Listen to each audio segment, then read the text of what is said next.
गॅसची टंचाईच्या पार्श्वभूमीवर आता एक सकारात्मक बातमी आहे। अखात युद्धामुळे गॅसचा मोठा तुटवडा निर्माण झालाय। सिलेंडर मिळत नसल्यानं जनता बेजार झालेली आहे। ही स्थिती असताना पुण्यात शास्त्रज्ञांनी एलपीजीला पर्याय शोधलाय।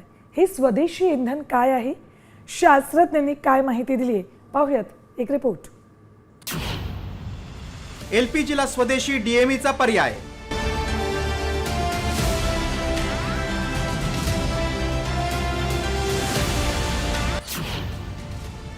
गॅसच्या आत्मनिर्भरतेसाठी एनसीएलचा प्रयोग।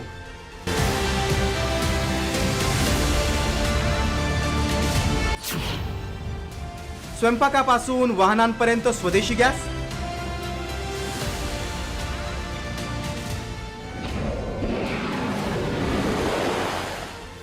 अखातातील युद्धामुळे देशात एलपीजीचा तुटवडा निर्माण झालेला आहे। या संकट काळातच एलपीजीला पर्याय ठरू शकणारं स्वदेशी इंधन तयार करण्यात पुण्यातील एनसीएल म्हणजेच राष्ट्रीय रासायनिक प्रयोगशाळेतील शास्त्रज्ञांना यश आले।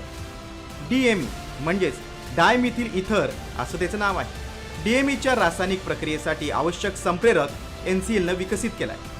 डीएमईचा इंधन म्हणून स्वतंत्रपणे तसंच एलपीजी मध्ये मिश्रण करून वापर शक्य आहे। विशेष म्हणजे डीएमईच्या प्रायोगिक तत्वावरील व्यावसायिक उत्पादनासाठी पाऊल उचलण्यात आले। त्यामुळे भारताची गॅस आयात कमी होईल। साम टीव्हीच्या प्रतिनिधीनं प्रत्यक्ष एनसीएल मध्ये जाऊन याचा आढावा घेतलाय।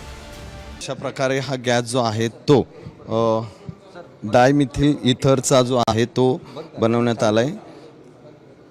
ज्या ठिकाणी तो भरण्यात आलाय आणि तिथून या आपल्या जी शेगडी आहे ते शेगडीवरती ठेवल्यानंतर जे नॉर्मल एलपीजी जसा चालतो तसाच हा गॅस आहे तो वापरता जो आहे तो येणार आहे। एकूणच आपण पाहतो की गेले वर्षभर सगळं या एनसीएल मधले सगळे शास्त्रज्ञ जे आहेत ते बनवत होते आणि त्याचा यशस्वी प्लांट जो आहे तो खरं तर या ठिकाणी झालेला आपल्याला पाहायला मिळतंय। एकूणच आपण पाहिलं तर नागरिकांपर्यंत पण पोहोचणार आहे। त्यामुळं हे सगळा सध्या तरी या पुण्यातल्या एनसीएलच्या डीएमईच्या पायलट प्लांट आहे आणि या प्लांटमध्ये खरं तर त्याचे यशस्वी चाचणी झालेल्या आहेत। डायमिथिल इथर आपल्याला कसं उपयोगी पडणार आहे ते पाहूया। देशातच एलपीजीला पर्याय असणारे डीएमई तयार होणार। 2004 पासून संशोधनानंतर ते विकसित केले। डीएमई इंधन स्वतंत्रपणे एलपीजी मध्ये मिसळून स्वयंपाक आणि वाहनांसाठी वापरता येणार आहे। एलपीजीच्या तुलनेत 1.5 पट अधिक ऊर्जा देणारं हे प्रभावी इंधन आहे। पुण्यातल्या पिरुंगुटमध्ये दिवसाला 250 किलो क्षमतेचा प्रायोगिक प्रकल्प उभारण्यात येणार आहे। वर्षाला 2.1 कोटी मेट्रिक टन एलपीजीची आयात कमी करण्यासाठी मदत होणार आहे। जैव इंधनापासून मिथेनॉल तयार करून त्यावर पुढे रासायनिक प्रक्रियेतून डीएमई मिळतं। या रासायनिक प्रक्रियेसाठीचा विशेष घटक एनसीएल मध्ये विकसित करण्यात आला। त्यानंतर एनसीएल मध्ये 12 किलोग्रॅम प्रतिदिन उत्पादन प्रायोगिक तत्वावर करण्यात आलं। आता हे तंत्रज्ञान उद्योगाला हस्तांतरित करून व्यावसायिक पद्धतीनं उत्पादन शक्य होणार आहे। एनसीएलच्या संचालकांनी साम टीव्हीला काय माहिती दिली पाहूया।